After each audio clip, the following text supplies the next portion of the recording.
Terungkap sosok DS, pelaku pembunuhan istri dan anak polisi di rumah kos Kelurahan Payaman, Kabupaten Nganjuk, Jawa Timur, Rabu, 26 November 2025. Pelaku berinisial DS, 30, warga Desa Jogomerto, Kecamatan Tanjung Anom, Kabupaten Nganjuk.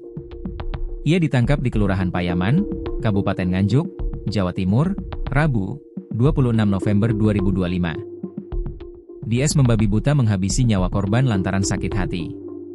Motif sementara mengarah pada rasa sakit hati, kata KP Sukaca, Rabu, 26 November 2025, dikutip tribunjatim.com. Sukaca menjelaskan, motif itu terkuak dari hasil pemeriksaan awal terhadap pelaku. Kendati demikian, penyidik masih melakukan pendalaman untuk memastikan konstruksi kejadian secara menyeluruh. Tim masih mengumpulkan bukti tambahan, memeriksa saksi-saksi, dan memperjelas hubungan antara terduga pelaku dan para korban, paparnya. Sementara itu, tercatat ada 3 korban dalam peristiwa tragis itu. Mereka masih satu keluarga, ibu dan 2 anak perempuan. Korban adalah Elvi Nurhayati, 41, Elinda Jelsa Ika Eldianti, 22, dan Ed, 18, warga Kecamatan Purwoasri, Kabupaten Kediri. Elvi dan Elinda ditemukan meninggal dunia. Sedangkan Ed kritis dan dirawat intensif di rumah sakit. Peristiwa bermula ketika Polsek Nganjuk Kota menerima laporan dugaan penganiayaan yang disertai pembakaran kamar kos pada Selasa malam.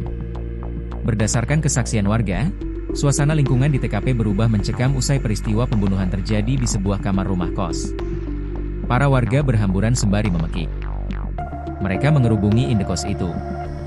Beberapa dari mereka berupaya menjinakkan api yang berkobar di sebuah kamar indekos. Kamar yang terlumat api merupakan kamar korban.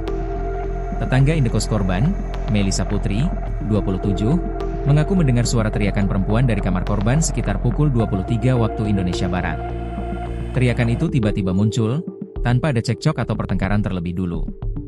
Teriakannya kencang, meminta tolong beradu dengan tangisan dan kesakitan, ujar Melisa, Rabu, 26 November 2025.